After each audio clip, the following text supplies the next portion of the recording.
The fluorescent lights hummed overhead like machines that had forgotten how to stop, and Megan O'Brien moved through Oak Creek Memorial's third-floor oncology ward with the kind of invisible efficiency that made her easy to overlook.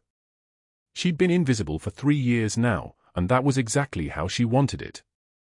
The night shift wrapped around her like a comfortable darkness. 11:13 p.m., the shift report completed, the corridor stretching ahead with its familiar geometry of beeping monitors and closed patient doors. Her scrubs hung loose on a frame that had once carried 40 pounds of body armor and a combat load, and beneath the collar of her jacket, sewn into the lining where no one would ever see it, was the faded unit patch from Charlie Platoon, 3rd Battalion, 5th Marines. It was the only piece of Sangin she'd allowed herself to keep.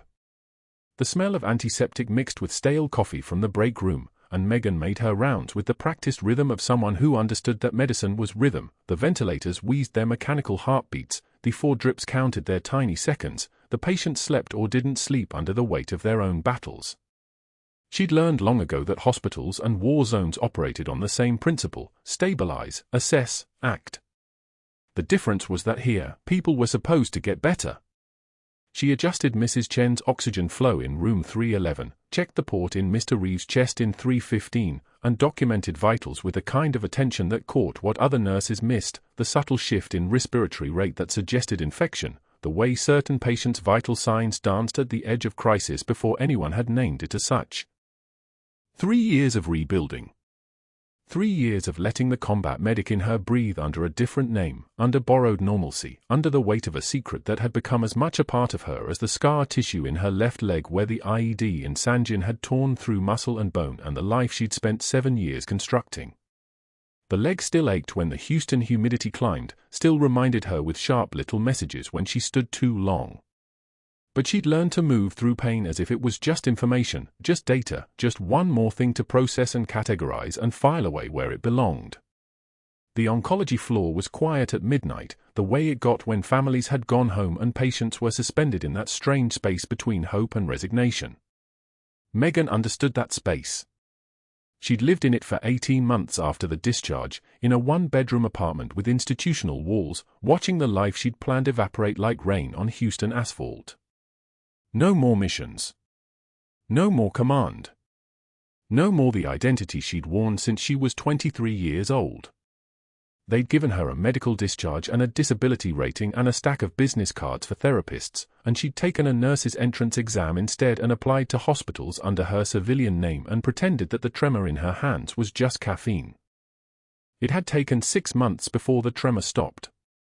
It had taken longer than that to believe she might actually survive as someone other than Major Megan O'Brien.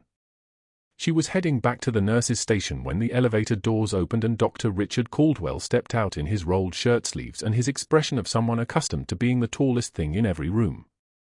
He was chief of surgery, which meant he owned the hallway in a way that didn't require actual ownership, and he was also the reason Megan had learned to take the long route past the supply closet because the short route went through his office corridor. He'd approached her 3 months ago at a staff mixer with the kind of confidence that suggested he'd never considered the word no as a complete sentence. She'd said it anyway. She'd said it quietly, and she'd said it once, and she'd meant it the way soldiers meant things, without room for negotiation. He hadn't taken it well. Caldwell's eyes tracked her across the floor with the particular focus of someone who decided a boundary was just an inconvenience, and he smiled in that way that made the air pressure change. "Nights suit you better than days," he said, his voice carrying the kind of casual ownership that existed in spaces where hierarchies were weapons. Fewer people to impress. Megan maintained her pace, her hand steady, her expression the neutral mask that made her nearly impossible to read. "I prefer the case load, doctor. The patients are more stable overnight." "Is that what we're calling it now?" He was walking alongside her now, close enough that she could smell the antiseptic on his coat and something underneath it, something expensive and self-satisfied. "Or are you just avoiding daytime leadership? Some people aren't built for visibility." She didn't slow. She didn't break stride. She drew one measured breath and let her eyes move past him to the corridor ahead, where Mrs. Patterson's room light was on and the patient was probably awake with pain again because the protocols Caldwell had pushed through the board 6 months ago had cut the pain management frequency in half to save on pharmaceutical costs. Mrs. Patterson's in pain, Megan said, her voice steady as a surgical laser. She's been light-cycled 3 times since I came on. She needs her medication rotation adjusted. Then adjust it, Caldwell said, and there was something in the way he said it that suggested he'd already made a decision about her, about what she was, about where she belonged in the hierarchy that kept him exactly where he was. Within protocol. The protocol he'd written. The protocol that benefited the bottom line and not the patient, and Megan had spent the last month documenting why it was killing people slowly, had spent the last month preparing a case for the board about pain management standards, had spent the last month building evidence that Caldwell's cost-cutting was measurable harm. That was the mistake. That was the moment she'd become a threat instead of invisible, because you couldn't be both. Understood, she said, and she moved past him toward room 311 where Mrs. Patterson was waiting, where the real work still waited, where the machines still beeped their mechanical hearts into the fluorescent darkness. Behind her, Caldwell's footsteps stopped. She could feel his attention like weight, like something that had decided she was worth noticing now, and not in any way that would end well. The night stretched ahead. 12 hours of medication cycles and vital signs and quiet competence, 12 hours of a faded unit patch hidden under her collar, 12 hours before anyone would know that everything was about to change. Room 347 was supposed to be empty. The post-operative beds on 3 had a rotation, admit, heal, discharge, repeat, and Megan had checked the status board at 11:15 p.m. Empty. But as she approached the room to run a final security check before the deep night hours, she saw the bed wasn't empty anymore. There was a man in it, bandaging fresh on his chest, a hospital bracelet on his wrist, and a face that made something in her chest stop moving forward. She'd seen that face once, in a photograph her son had sent from Camp Lejeune 4 years ago. Tyler had written on the back, "This is my commanding officer. Best SEAL I know. Says he knew you in Sangin." Navy SEAL Commander Marcus Vought was asleep in room 347, his breathing steady and controlled, the way operators breathed, even unconscious, economical, trained, the kind of breathing that suggested a body built for surviving things that would break most people.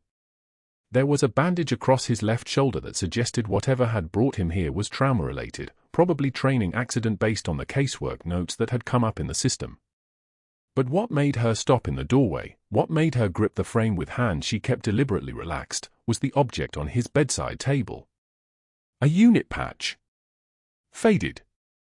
Charlie Platoon, 3rd Battalion. The colors washed out by 16 years of being carried in a pocket, sewn to a uniform, kept close to a heart that had been 12,000 miles away from Houston when it mattered. It was the twin of the patch sewn into her jacket lining. It was proof that the life she'd buried, the identity she'd shed like old skin, had walked into her hospital and refused to stay buried.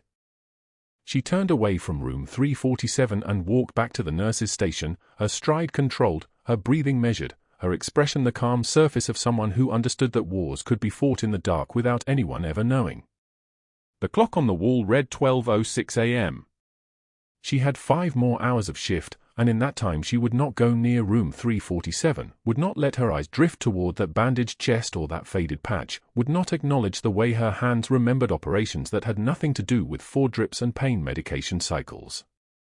She would be invisible. That was still an option. That was still something she could control. The fluorescent lights hummed on, indifferent to everything happening beneath them, and Megan opened the medication cart and began counting pills with the precision of someone who understood that the smallest action could fracture everything you'd rebuilt. The overhead page crackled through the oncology unit at 11:08 p.m., and every head on the floor lifted. "Meggie to the nurse's station. Meggie, please respond." The diminutive hung in the fluorescent air like a slur. Megan set down her medication cart with deliberate precision and walked toward the desk, feeling 32 sets of eyes track her movement. The name was a weapon. Caldwell knew it. Everyone knew it. Dr. Caldwell stood at the station with his arms crossed, his tailored coat unbuttoned to display the $6,000 watch that caught light like a warning. His face was arranged in the expression of a man who had never been questioned by anyone beneath him, and certainly not by a night shift nurse who had dared to present pain management data to the board 3 weeks prior, data that contradicted his cost-cutting directives by 9 percentage points. Meggie, he said, his voice carrying across the floor with the precision of someone who wanted witnesses. Your protocol suggestion for the post-op morphine escalation. The board reviewed it. Megan's hands remained steady. Yes, doctor. It's rejected. He turned to face her directly, and his smile was the kind that revealed everything except warmth. In fact, I'm concerned about the clinical judgment that led you to propose something so outside standard practice. Almost as if you thought you knew better than the physicians running this unit. The silence was the kind that only comes in hospitals at midnight, machines humming their mechanical rhythms, the distant sound of an elevator, nothing else. For nurses at the nearby station froze. An orderly stopped restocking supplies. Megan let one measured breath fill her lungs. The data supports. The data supports what I tell you it supports, Meggie. His eyes were cold, the color of a winter sky that had forgotten warmth. You seem to have lost sight of the hierarchy that keeps this floor functioning. Nurses implement. Physicians decide. That's not negotiable. She held his gaze without flinching. The tear that escaped was deliberate, one only, and she wiped it away with the back of her hand before continuing to meet his eyes. I've survived worse authority figures than you, doctor. The statement landed like a scalpel between ribs. Something flickered across Caldwell's face, not fear, but uncertainty, as if he'd just glimpsed something in her that didn't match the mousy night shift nurse who avoided the staff mixer. He recovered quickly, his jaw tightening. Good. Then you'll have no problem understanding what comes next. 3 days later, the supply closet incident. Megan was restocking the 14-gauge angiocath needles and saline flushes when Caldwell appeared in the doorway, blocking the light. He stepped inside and closed the door behind him. The space was barely 8 feet deep, lined with sterile gauze and fur tubing, and suddenly it felt like a submarine filling with water. You've created a problem, he said, his voice dropping to something meant only for her. He stood too close, a violation disguised as conversation, his cologne mixing with the sharp smell of bleach and antiseptic. The board members you contacted. They're asking questions. About your qualifications. Your background. Megan continued restocking. Her movements didn't change. I provided peer-reviewed data, doctor. You provided an opinion you weren't qualified to offer. His hand moved to the shelf beside her, trapping her in a corner without actually touching her. There's a process for challenging protocol. You've decided you're above it. He leaned closer, his voice dropping. I'm recommending a performance improvement plan. Attitude issues. Insubordination. If you make this difficult, if you keep pushing, I'll make sure you never work oncology again. I'll make sure you never work in Houston again. The threat was so calculated, so surgical in its precision, that Megan almost respected the competence of it. This wasn't passion. This was strategy. This was a man who had weaponized the system itself. She turned her head to look at him directly. I understand, doctor. The fact that she didn't fight, didn't cry, didn't tremble seemed to enrage him more than resistance would have. His hands clenched. See that you do. He left. The supply closet was quiet except for the hiss of the air handling system. Megan finished counting the needles, 73 remaining, and waited until her hand stopped trembling to leave the closet. Not from fear. From the disciplined restraint of someone who had learned long ago that some battles were fought with silence. The parking lot demotion came after her shift on a Wednesday. Megan had changed out of her scrubs and was heading toward her 10-year-old Subaru when Caldwell appeared at the edge of the employee lot, flanked by 4 colleagues, the nursing director, 2 junior residents, and a medical student who looked like she wanted to disappear into the asphalt. The group formed a wall between Megan and her car. Meggie, we need to discuss your placement. Caldwell's voice was loud enough to carry across the parking lot, and Megan understood then that this wasn't a conversation. This was a performance. Other staff members paused on their way to their vehicles. A security guard pretended not to notice. Effective immediately, you're being reassigned to night rotation in the emergency department, Caldwell continued. We've determined that your current position on oncology presents some team compatibility concerns. ER nights better suit your particular skill set. The ER nights. Stripped of the unit she'd built relationships on, removed from the patient she'd spent 3 years learning to care for, buried in the chaos of a 24-hour trauma floor where no one ever asked questions because there was never time. It was brilliant retaliation. It looked like a lateral move. It felt like exile. One tear traced down Megan's cheek. She wiped it without breaking eye contact with Caldwell. The nursing director looked away. The medical student found sudden interest in her shoes. The junior residents exchanged a glance that suggested they understood they were witnessing something they shouldn't. "I've survived worse authority figures than you, Doctor," Megan said quietly. The phrase was identical to the one she'd used 3 days before, but this time something in her voice had shifted. This time it wasn't a plea for understanding. It was a promise. Caldwell's face flushed. His hands clenched at his sides. For a moment, something predatory flickered in his expression, the look of a man realizing he'd poked something that might be more dangerous than he'd assumed. Then he turned away. "HR will send your reassignment papers. You start tomorrow evening." The group dispersed, leaving Megan alone in the parking lot with the sound of distant traffic and the smell of hot asphalt cooling in the night. She sat in her Subaru for 7 minutes without starting the engine, her hands folded in her lap, the faded unit patch beneath her jacket lining suddenly feeling impossibly heavy. She had survived worse authority figures. She had survived a hillside in Sangin that had transformed from compound to chaos in 3.4 seconds. She had survived the moment when IED shrapnel had shredded her left leg and the future she'd planned. She had survived 16 years of rebuilding, of becoming someone small enough not to be noticed, quiet enough to disappear. And she had survived the terrible moment of recognizing her son's commanding officer in a hospital bed 3 hours earlier. But surviving and living were different things. And as Megan pulled out of the Oak Creek Memorial parking lot for what she didn't yet know would be the last time, she felt the distinction collapsing. The ER started at 7 p.m. Caldwell had won. The question was whether he understood what he'd just set in motion. The power surge hit at 2:19 a.m. like a physical force, like the hospital's nervous system had been severed all at once. The ICU went black. Not the gentle dark of dimmed lights, but the absolute void of every monitor, every ventilator, every digital heartbeat ceasing in unison. Emergency generators were supposed to ignite within seconds, redundant systems, backup protocols, the safety net that never failed. Except it did. The backup generators didn't fire. The building held its breath in darkness, and somewhere in that darkness, Commander Marcus Vaught's body was crashing. Megan heard it before she saw anything. The silence. The absence of beeping. The ventilator's wheeze had stopped mid-breath.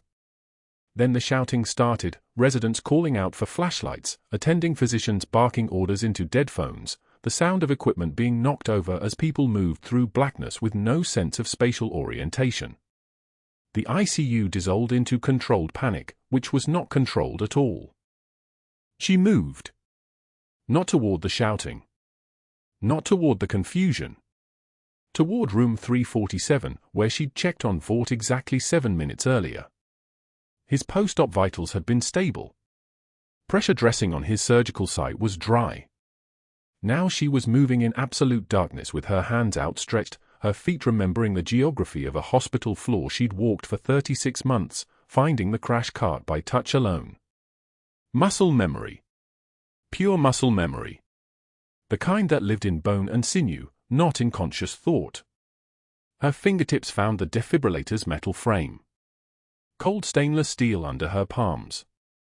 "Grab the cart," she said. Not a question. A command. 2 nurses materialized in the darkness. She could hear their breathing, hear the friction of their scrubs as they moved. They didn't question. They grabbed. Something in her voice had shifted.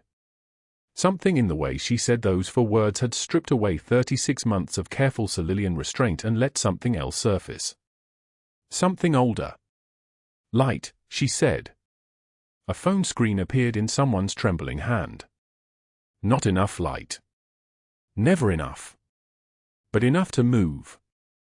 Enough to navigate the 3 meters to room 347.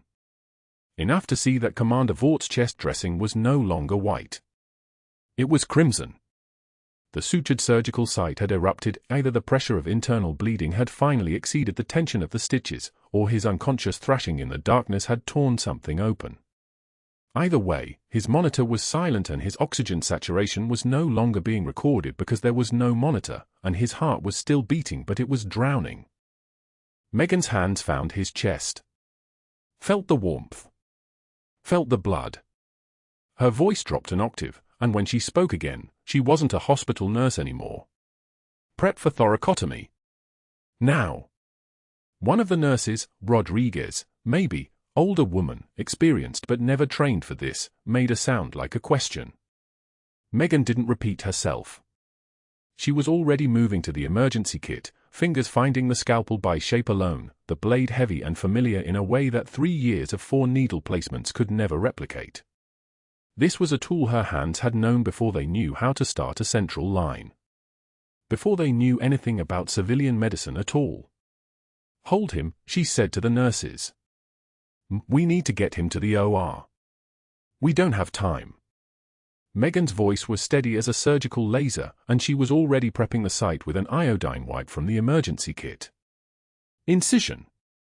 Left anterolateral thoracotomy. I need retraction the second I open. She didn't ask permission. Didn't apologize.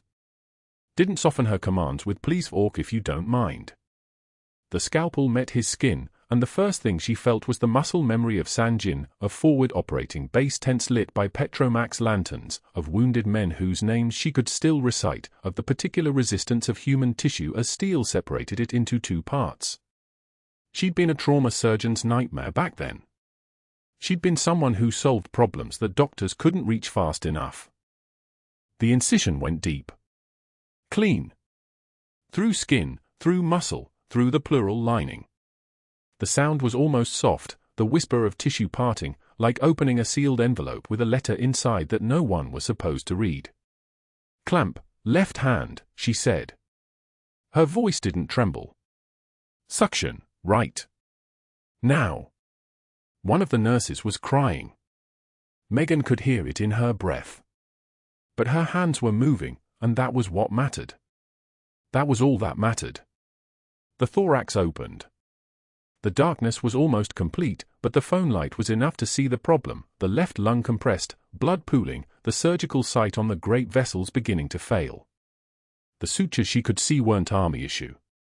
They were civilian grade. Whatever thoracic surgeon had closed him had done good work, but post-operative bleeding was always a possibility, and there was no time for careful investigation now. Manual ventilation, Megan said. Squeeze the ambu bag. 60 respirations per minute. Watch the chest wall rise. The second nurse, young, eyes gone wide, was already moving to the ambu bag. His hands shook as he began squeezing. The sound was almost rhythmic. Hiss and release. Hiss and release. Air going in where oxygen should be. Megan's hands found the bleeding vessel. Clotted, but not well enough. She needed to open the pericardium, needed to see what was happening in the cardiac chamber itself. In the darkness, without imaging, without monitors, without backup generators, she was working on instinct and training that was older than her current life by a decade and a half. Open the pericardium, she said. A scalpel in hand. A second incision. The fluid drained, dark, almost black in the weak phone light. Blood. Too much blood. Stat 2 units ONEG, push fast, she said. Someone was already moving to the blood cooler. And get me a Foley catheter from the bedside kit. The moment stretched. Time was behaving strangely, seconds felt like minutes, and minutes felt like heartbeats. The phone screen was beginning to dim. The nurse holding it was crying harder now, but his arm didn't waver. O2 sat, she asked. No monitor, someone said. Then feel for radial pulse. Tell me what you feel. A pause. Then, thready. Weak. Megan's hands moved into the pericardium. One hand supporting the heart from below. The other beginning the manual compressions, not chest compressions, but direct cardiac massage. Gentle. Controlled. The heart was slick under her fingers, like holding a bird that had been submerged. She could feel it wanting to fibrillate, wanting to give up. "Stay with me," she said to the heart. Not to the nurses. Not to Vought. To the muscle itself. "Stay with me." 2 minutes.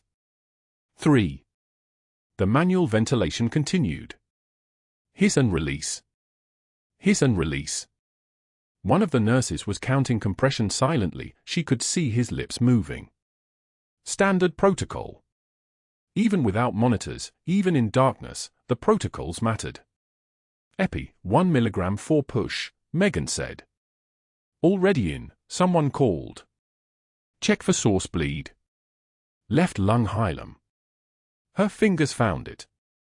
A vessel no bigger than spaghetti, bleeding steadily into the chest cavity. Bleeding that had seemed manageable during daylight, manageable with monitors and machines, but was now drowning him in darkness. She used her fingers as a clamp. "I need a 40 silk tie. Now." The emergency kit didn't have everything. But there was suture. The young nurse was already handing it to her, trembling hands passing off suture to hands that weren't trembling at all. Megan tied off the bleeder one-handed, her other hand still supporting the heart, still feeling for rhythm, still waiting for that moment when the muscle would remember it was supposed to be working. "Compressions continuing?" she asked. "Yes." "Not yes, nurse." Like he knew. Like her voice had already told him something about who she was and where she'd trained. 1 minute more. 60 seconds of manual ventilation. 60 seconds of cardiac massage. 60 seconds of waiting for the generators to come back online, for the lights to restore, for someone in the darkness to know whether this was working. And then. A rhythm. Faint. Weak. But there. The radial pulse that had been thready suddenly had pressure behind it.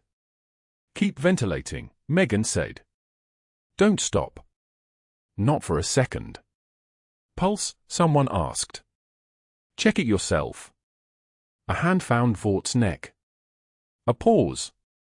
Then, "I have it. I have a pulse." The emergency generator chose that moment to ignite. The lights came back in stages, first a slow brightening, like dawn arriving in an ICU room, then full power flooding back as every monitor simultaneously returned to life. The ventilator wheezed back to consciousness. The monitors bloomed with data. O2 sat reading was catastrophic, 68%. Megan's hands didn't pause. Didn't hesitate.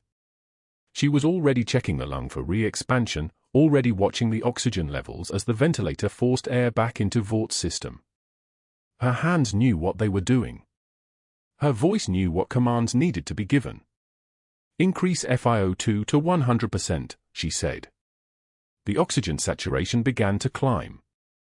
72, the monitors were painting a picture now, tachycardia at 142, blood pressure barely registering, but climbing steadily. 79, the full line someone had placed was running wide open, blood pouring in. 85, her fingers were still inside his chest cavity, still feeling the rhythm, still maintaining the manual massage as the machines took over. 88%. 92%. Stable. "We need to move him to OR, someone said. A surgeon's voice. Dr. Reynolds from cardiothoracic, finally arriving with a flashlight held high. Megan didn't acknowledge him. She was checking the surgical site one more time, her fingers mapping out the damage, the repair, the bleeding that had already stopped. Her hands had done this countless times. Not in Houston. Not in a civilian hospital. But the muscle memory didn't care about geography. It didn't care about the passport she carried or the civilian address on her ID. "Sterile dressing," she said. "Prep him for transport. Someone get me a fresh scalpel, I need to close this thorax before he moves. She was already reaching for suture. 3-0. The fine work. The real work. That's when Dr. Reynolds stepped closer, his flashlight beam landing directly on her hands. On the surgical scar that ran from wrist to elbow on her left forearm, the kind that only came from explosive fragmentation. On the muscle memory that had never actually forgotten how to do this. On the way she was moving inside a human chest cavity like someone who'd done it before. Like someone who'd done it under fire. His flashlight wavered. "What the hell is your name?" he asked. Megan didn't look up. Just kept closing. One suture at a time. Precise. Controlled. "Nurse O'Brien," she said quietly. But her voice when she said it wasn't a nurse's voice anymore. The machines hummed around them. The monitors displayed their numbers. And Rodriguez, who'd been holding the phone light, was staring at the combat patch sewn into the inside of Megan's jacket lining, the jacket that had fallen open when she'd leaned over the patient. The faded unit insignia. The thing she'd hidden for 16 years. 3 nurses. 2 doctors. 1 moment. All of them now aware that the mousy woman on night rotation was something else entirely. That was the moment the real nightmare began. Dr. Caldwell arrived at 3:05 a.m., 18 minutes after the thoracotomy began. He stood in the doorway of the ICU bay, his pressed silk tie still perfect, his shoes still gleaming despite the 3 a.m. chaos. His eyes moved from the crash cart to the monitor to Megan's blood-soaked scrubs, and then to her hands, steady and precise as she sutured Commander Vaught's chest closed. The sinus rhythm on the monitor climbed steadily. 92, 96. 99, oxygen saturation holding at 94%. The room had gone silent except for the ventilator's measured breathing, the 2 nurses looking at Megan with something that resembled awe. Caldwell's face drained of all color. Not shock. Recognition. The moment stretched like a held breath, and then he turned and walked back out into the corridor. Megan did not look up. She already knew what was coming. The first phone call came at 4:17 a.m.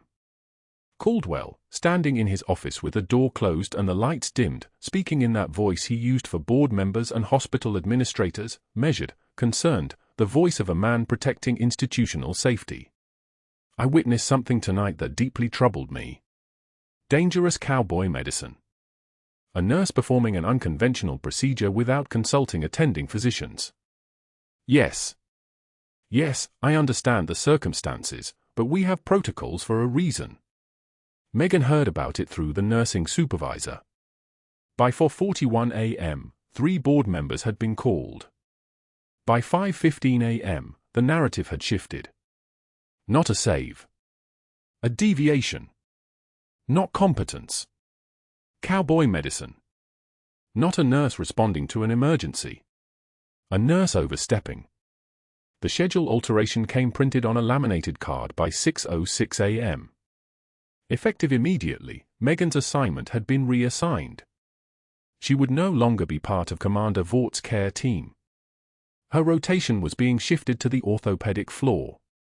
4th floor. Different team. Different patients. Different world from the ICU where she had just held a man's heart in her hands and felt it resume its rhythm beneath her palms. She was folding Commander Vaught's soiled linens when she saw the card. She did not crumple it. She folded it with the same precision she folded everything else, hospital corners, perfect creases, all emotion compressed into muscle memory. The termination letter was hand-delivered at 7:38 a.m. by the hospital's director of human resources, a woman named Patricia Weiss who would not meet Megan's eyes. Gross deviation from established protocol, the letter stated. Endangering patient welfare through unconventional intervention without attending physician authorization. The words blurred together because they were designed to blur together, medical jargon weaponized into something that sounded reasonable when you didn't understand that she had saved a man's life with a ballpoint penlight and a scalpel because the attending physicians had frozen in the dark. "We appreciate your service," Patricia said quietly. "This is effective immediately." 2 security guards appeared at 7:46 a.m. Not hostile. Just present. A formality. A procedure. She had 14 minutes to clear her locker. The locker was small, 6 feet tall, 16 inches wide, painted institutional grey. Megan had never personalized it beyond a single photo, a laminated picture of Tyler at his enlistment ceremony, his dress uniform already fitting him like a promise. She removed her backup stethoscope. Her name badge with the faded photo from 3 years ago, the tired woman she had been trying to become. A container of ibuprofen. A phone charger. And then, pressed against the back metal, the jacket she wore on cold shifts. She reached inside and felt the ridge of thread where the faded unit patch was sewn, her fingers finding the familiar stitching like a blind woman reading Braille. The patch. The only piece of Sangin she had allowed herself to keep. The only connection to the woman she used to be. She pulled her hand back as if burned. At 7:52 a.m., security walked her to the service exit. The same exit where she had parked her 10-year-old Honda Civic every morning for 3 years. The Houston humidity was already climbing, the dawn light turning the asphalt into a wavering mirror. She didn't speak. There was nothing to say. Protocol had been followed. Papers had been signed.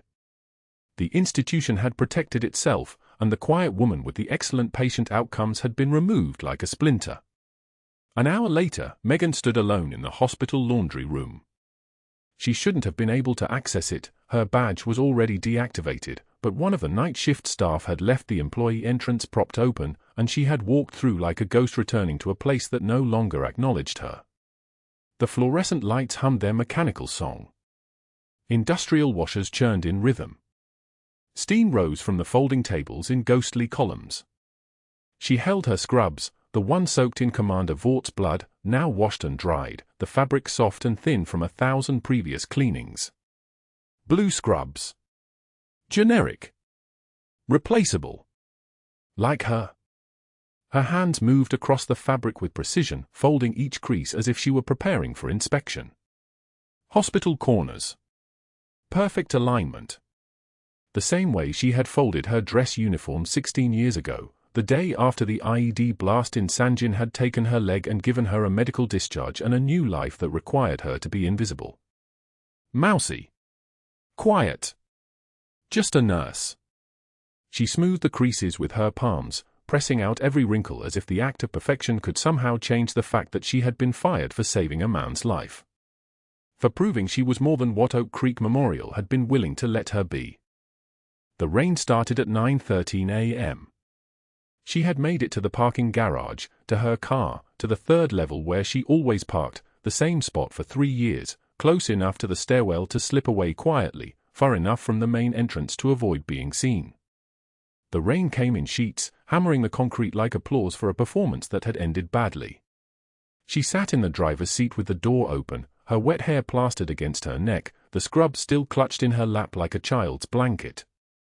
The parking garage smelled like motor oil and wet concrete and the particular despair of 9:13 a.m. on a Wednesday when your entire life had inverted in the space of 5 hours. $23 in her wallet. Not enough for a motel. Not enough for gas to drive anywhere. She had been planning to apply for her first apartment in Houston, a real place, not just the efficiency she rented month to month. She had been saving. Quietly. Methodically. The way she did everything. A stranger approached as the rain intensified, older woman with an umbrella, grey hair matted against her forehead.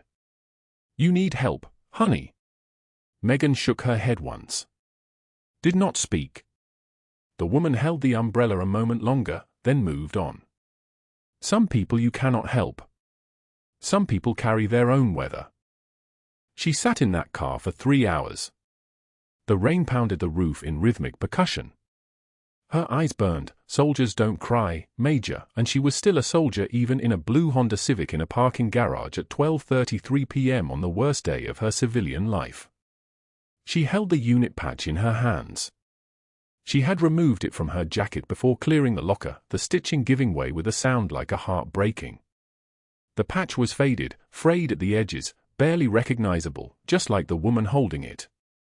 She stared at the insignia. SEAL Team 3, Charlie Platoon, Sangin 2008. The war that had ended her. The patch that proved it had been real. She almost threw it out the window. Her hand was actually raised, the patch suspended above the concrete below, and for one moment she considered letting it fall, disappearing into the rain, erasing the last physical proof that Major Megan O'Brien had ever existed. That woman was gone anyway. A firing had made that official. A protocol violation had made it institutional. There was nothing left but the lie, the mousy nurse, the quiet woman, the person acceptable to a hospital that valued hierarchy and policy over a human life. And then she heard it. Distant. Faint against the drumming rain. A low percussion that was not thunder. Rotors.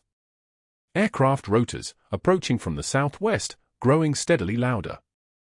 She lowered her hand. The sound was impossible. Helicopters did not land at civilian hospitals at 1:06 p.m. on a Wednesday in Houston. Except Commander Vought had woken up 14 minutes ago, his eyes opening to the orthopedic floor where they had moved him, and the first thing he had asked, the only thing he had asked before asking where he was or what day it was "Where is she? Where is the nurse who saved me?" His voice rough from the breathing tube, demanding clarity from a medical team that couldn't answer. One of the nurses in that ICU had been the one who also worked nights. The one who had heard everything. The one who had picked up her phone at 1:02 p.m. and made a call to a secure number that she had been given years ago, during a classified training scenario that nobody was supposed to remember. "Sir, something's wrong at Oak Creek Memorial in Houston. You need to come. You need to come right now." The sound grew louder. 2 rotors. Then 3. The parking garage began to vibrate. The parking garage began to vibrate. That low-frequency hum of rotor blades cutting air. A Black Hawk descended through the Houston night, its spotlight turning the concrete into daylight, and by 4:08 a.m. the first boot hit the hospital roof. Commander Vought had woken 37 minutes earlier asking for the nurse who'd saved him, his voice hoarse but clear, and the attending physician had smiled and promised to find her. What the attending physician didn't know was that Dr. Caldwell had already begun his systematic erasure. 3 phone calls at 3:22 a.m. First to the hospital administrator. Then to the board's legal counsel. Then to a records clerk he'd cultivated with promises of promotion. Delete the surgery logs. Alter the vital signs documentation. Bury the field thoracotomy notation under a falsified emergency procedure deviation report signed by no one. Make her look reckless. Make her look desperate. Make her look like exactly the kind of person who needed to disappear from this institution forever.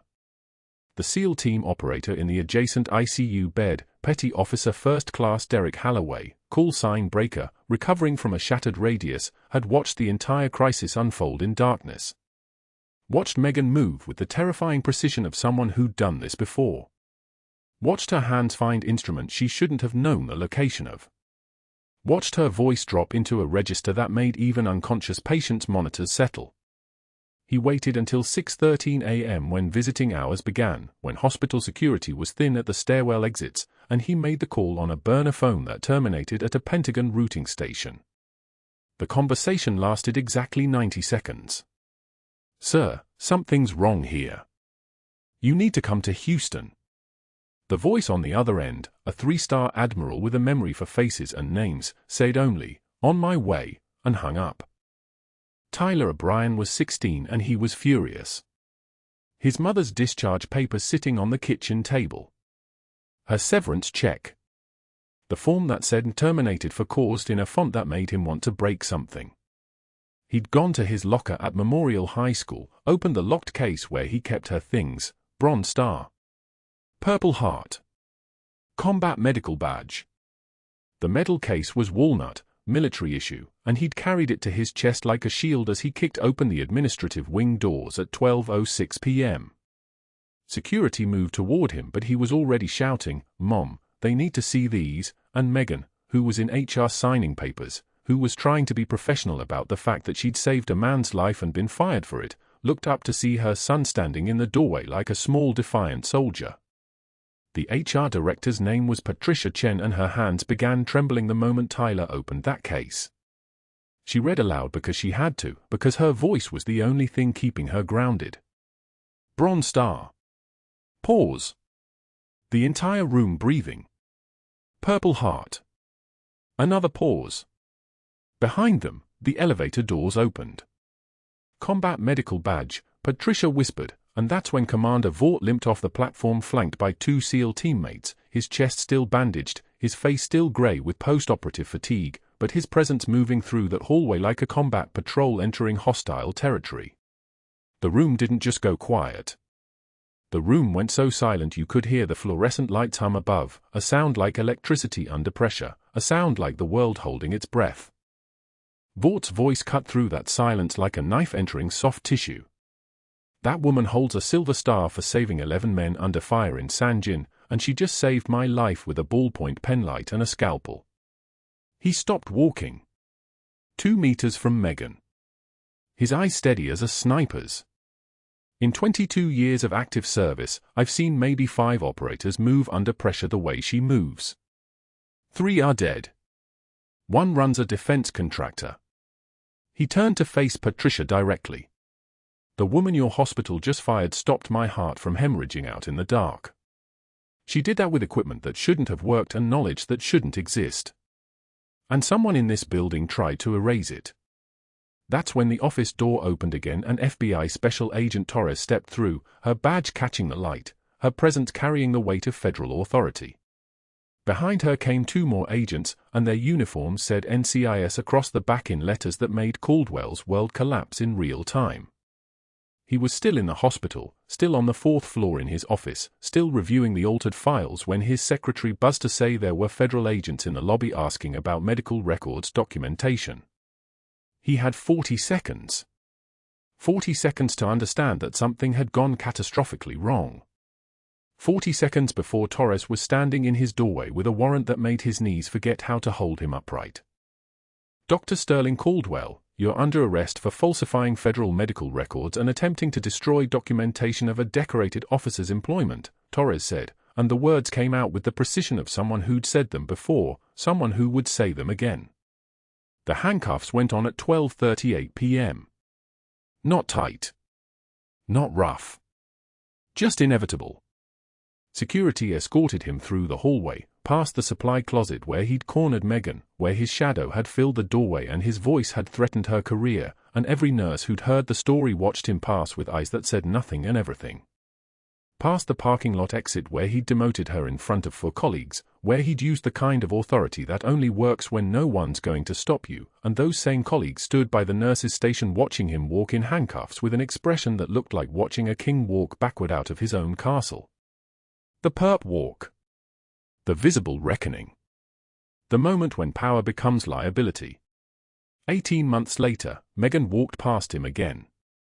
He was wearing a Navy security uniform, the kind that's almost like hospital scrubs but wrong in every way that matters. His name tag read, Steve. He was mopping the break room floor at Oak Creek Memorial, the same hospital, different role, a different version of himself entirely. His eyes dropped before she was even fully through the door.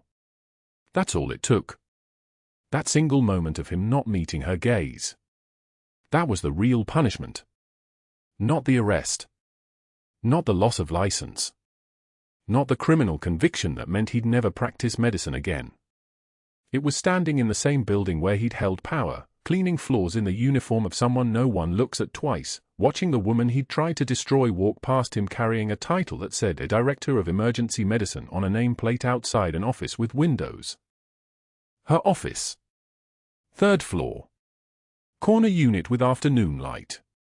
The faded unit patch from Sangin was framed on her wall, tan canvas with faded embroidery, Delta Company, 3rd Battalion, 5th Marines, Dark Horse, alongside a second frame that held Tyler's enlistment photo in his Navy dress uniform, both of them looking out into a future that Caldwell had tried to prevent and failed.